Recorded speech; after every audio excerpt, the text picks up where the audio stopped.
옛날 한번 사례로 그런 말씀을 드린 적이 있는데, 제약회사인데요. 자산의 4분의 3이 주식이야. 삼성물산에 해당한 주식을 3% 가까이 갖고 있었어요. 그게 어디냐면 일성신약이라고 하는 제약회사였거든요. 그러니까 그 일성신약의 대표가 과거에 대우증권의 애널리스트였어. 재무제표를 항상 기업 가서 강의하려면, 기업 강의 듣는 분들은 별로 그닥 관심이 없어요. 여러분 인생 걸고 보지만 기업 강의 듣는 사람들은 오늘 하루 좀 쉬어볼까 막 이러고 와요. 그럼 정말 이렇게 막 60도 감도록 눈 감고 듣고 계시는 분들은 오라? 재밌는데? 라고 듣게끔 만들어야 되니까 처음부터 끝까지 전부 다 사례를 갖고 얘기해요. 교환 따위 필요 없어요. 그냥 계속해서 다 튀어놓고 나서 이 회사 저 회사 떠들기 시작하면 관심이 있어서 보게 돼요. 그 다음 이제 니네 회사, 네가 지금 몸담고 있는 니네 회사 재무제표 봤더니 니네 이번에 성과가 얼마일 거다, 이런 거 최고예요.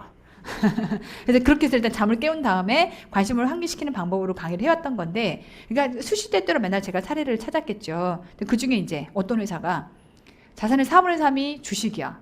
삼성물산 주식.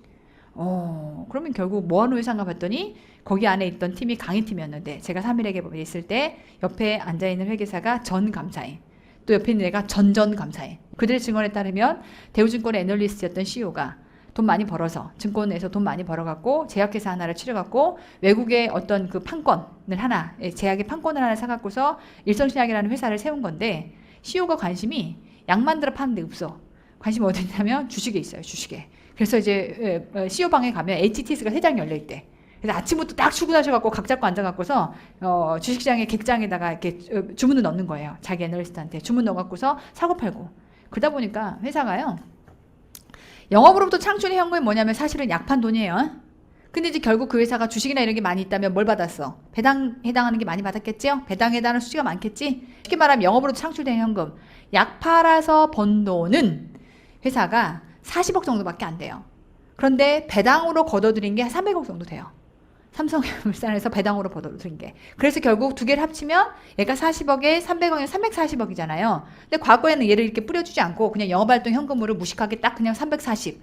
그러면 결국 정보 이용자가 일성신약 제약회사인데 약 팔아갖고 440억 벌었나 봐 라고 오해할 수 있는데, 국제회계 기준 얘를 나누라는 거예요. 그럼 영업으로부터 창출된 현금이라고 하는 건 약판 돈이에요. 그러고 나서 뒤에 가서 짜투리로 다른 것 때문에 돈 들어온 게 더 클 수 있잖아. 아까 강원랜드만 해도 이자의 수치만 해도 가만 놔둬도 300억 이상의 이자의 수치가 들어오잖아요. 이런 정보들을 디테일하게 보여줄 필요가 있다라고 해서 한국지대 국제기준은 얘를 각각 나누게끔 돼 있다고. 대화되죠? 더 재밌는 건 그 일성신약의 삼성물산 주식은요, 900억에 사서 그 당시에 우리가 재무제표 갖고 한참 봤을 때가 4,500억까지 주가가 올랐던 거예요. 900억에 샀던 주식이. 돈은 그렇게 버는 거다. 근데 결국 그 CEO가 계속해서 그 돈을 마르고 닳도록 잘 불려갖고 잘했냐라고 하면, 그 다음에 그거를 팔아가지고 한참 그 론스타 이슈 있을 때, 먹튀하는 론스타 이슈가 있었을 때 외환은행으로 갈아탔어요. 주식의 반 정도를 팔아가지고. 그래서 쪽박을 찼어요.